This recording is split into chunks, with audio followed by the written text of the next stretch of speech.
What's up, guys? I am totally sick of seeing my friends' names get dragged through the mud because of false allegations and lies and just things that aren't true. So I'm going to address some of those allegations and defend my friends. They haven't said anything because typically the Vlog Squad does not address rumors and lies and gossip because it platforms the person telling the lies, draws attention to it.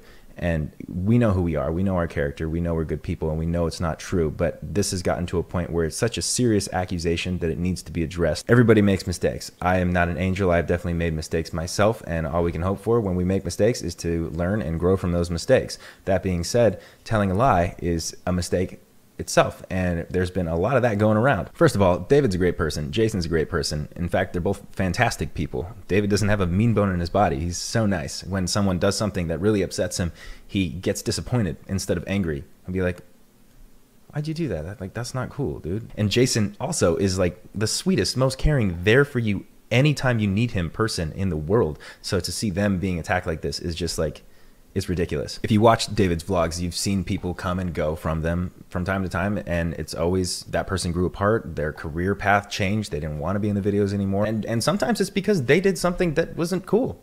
And it's like, all right, we're gonna distance ourselves from you now, and that's it. And I think that right now the internet is fueled by a lot of unsubstantiated gossip and lies, and that sucks.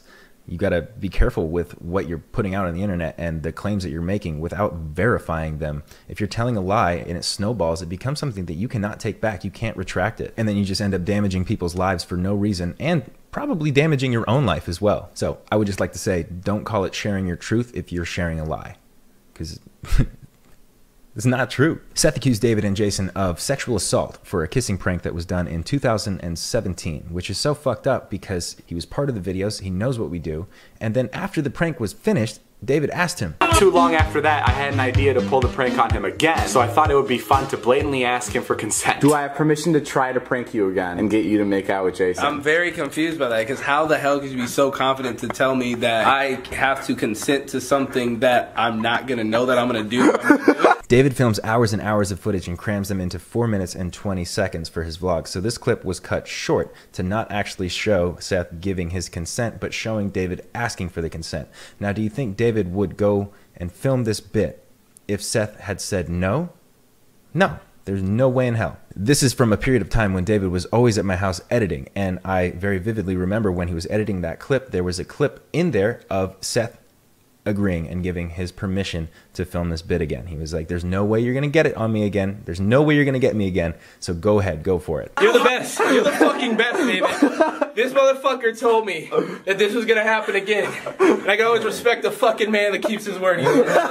You can tell by his reaction at the end of the video that he was pranked, it was all in good fun, and he gave permission beforehand. He gave David props on getting him with that prank a second time. Some of David's vlogs happen just like in real time, you know, like and something will happen and he captures it on film. But most of these things are preconceived and everyone talks about like what bit is going to be filmed. So a lot of the things that Seth was in were his ideas. I'm not saying that these kissing pranks were his ideas, but he did give consent to them and he partook in them, and he partook in several bits after and before the next ones, and was totally fine with it. Like, I'd never heard a word from him about being uncomfortable. No one is here to force anyone to do anything. There's a clip somewhere of Seth pranking Jason. 3,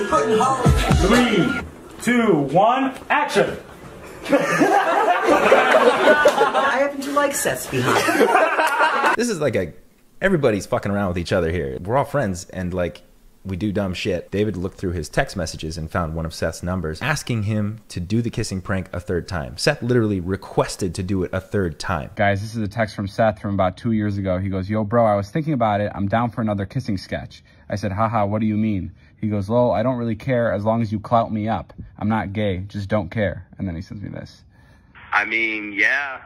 I mean, I don't know. I mean, it's not really a big deal. I mean, it's the same shit. Just, I don't know, more open-minded. I don't know if Seth completely forgot about that or if he just hoped that David would never find it, the way that he hoped that David had a new computer and didn't have the extra 4 hours of footage that surrounded the 4 minute and 20 vlog that included the bit of him consenting to the prank. But what you're doing is fucked up, Seth. Also, you posted revenge porn of our friend Erin. Do you know how that's affected her? You posted revenge porn, which is actually, it's 100% illegal. It's totally immoral and so fucked up. Did you get her consent? I don't mean to sound aggressive. I'm trying to be very logical here, but what you're doing and what you've done is so fucked up, and the lies that you're telling are ruining other people's lives. And I know that you spoke to David a couple years ago in private and told him you felt uncomfortable about the video, and so he took the video down. And I totally understand feelings of regret and feeling uncomfortable about something that you've done in the past, but you can't blame your uncomfortableness or your regret for your actions when you were a part. You partook in it, you were interested in it, you wanted to do it, you wanted to be clouded up, and I could totally see you being uncomfortable about that bit. Now, in hindsight, when you were partaking in it, I know that you were just filming videos for David's channel and probably hoping that it built up your social media platform and you built a career out of it. And I don't think that that worked, and I think you got bitter about it, and after a couple of years you were like, I want something out of this. I was embarrassed in that prank and I want something out of it, so I'm going to go after them. It's a common tendency for people to go and say that they're not in the videos anymore because they were uncomfortable about doing a bit, and then you were just never hit up again, which is false. In Seth's interview with H3, he talked about the situation in one way, and in his other interviews earlier, he talked about the situation in a completely different way. At the end of the day, I would have laughed at it if it was someone else. You know what I'm saying? So like, I'm a type of person, if I feel like I would laugh at something, like don't dish anything out if you wouldn't be willing to take it. So I was just like, I've pranked people before, I've done some fucked up shit. I want to call my mom and see what my mom thinks about this. And I called my mom, and she just started busting up laughing. I'm like, if my mom is laughing her ass off, everyone else are gonna laugh their fucking ass off. I think the magnitude of the lies you've been spreading are unforgivable, and you should face repercussion. I was there creating these moments and bits with them, and you were here creating the moments and bits that you were in with everybody. A lot of things were your ideas, and I don't know how you could lie about that. There's literal proof of you being so down for doing these bits, and now you're backtracking and saying, I was so uncomfortable, but I took the high road and just like played it off like I wasn't. You asked to do it a third time, and in retaliation for this, years later, you post our friend's naked body on the internet. It's revenge porn. It's illegal. It's fucked up. You suck.